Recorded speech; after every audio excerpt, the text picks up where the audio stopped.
sinus draining here. Okay. So what opens inside the bulla ethmoidalis is the middle ethmoidal air sinus. Now surrounding it anteriorly and inferiorly is the hiatus semilunaris. Is the hiatus. So basically it's a depression which is in the shape of semilunar. Okay, it's a half moon. Okay, so this is the hiatus semilunaris. This is known as the summit. In the summit you get the opening of the frontal air sinus. Okay, you get the opening of the frontal air sinus. Now if you come to the anterior wall, you get the opening for anterior ethmoidal air sinus. You get the opening for anterior ethmoidal air sinus. And if you come to the floor of it, so here you get the opening for the maxillary air sinus. You get the opening for maxillary air sinus. Clear? Understood? Yes, sir. These come to the inferior meatus, sir. So this is the inferior turbinate. Below it, this gap is the inferior meatus. So if this is the inferior meatus, what is opening in the inferior meatus? Yes, sir. What is opening in the is the nasolacrimal duct. Okay. What opens here is the nasolacrimal duct. Clear? So that is about the cavity of the nose. Now if we go posteriorly, here is the region of the nasopharynx. Here is the region of the nasopharynx. So this is basically the wall of the nasopharynx. So let us just turn it here. Now look at it very carefully. Just say this is like the roof of the nasopharynx.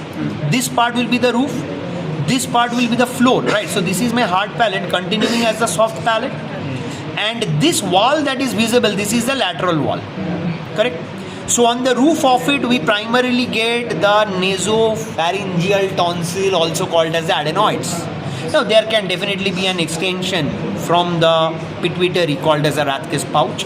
If you can remember, that's basically a continuation of Rathke's pouch itself. Okay, that is the hypophyseal adenoid hypophyseal. So if you can remember it, very good. If you cannot, okay, chalo dekhenge baad mein. Okay, but you must remember the nasopharyngeal tonsil or the adenoids.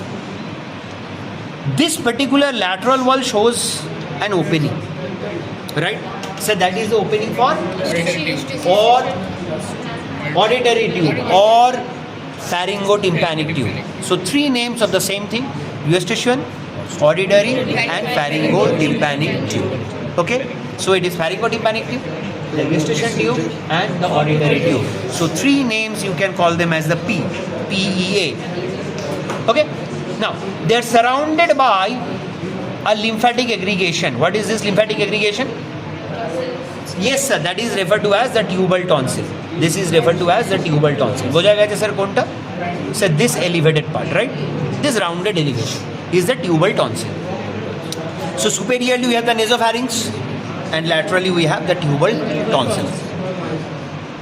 Now if we just pull this palate a bit downwards and anteriorly, you can actually see a fold going downwards to the pharynx, right? You can see a fold going towards the pharynx. Sir, what do you call this fold? Very good. Yes, sir. The another name for a tube is the salpinx, right? Salpingoforectomy, hysterosalpingogram with relation to the uterus and the oviduct. You learned, na? So this is called as the salpingopharyngeal fold. This is the salpingopharyngeal fold. Now if I just pull this one, that is my soft palate, see, you can actually see another fold coming towards the palate. Can you understand? Just that there is a fold that is trying to come towards the palate. It's very faint, but nonetheless it is understandable, right? Just that this particular fold is known as the salpingopalatine fold. Okay, this is known as the salpingopalatine fold. Clear? So from this nasopharynx, we are going to get one fold going towards the pharynx, salpingo, one going towards the palate, salpingopalatine fold. Clear?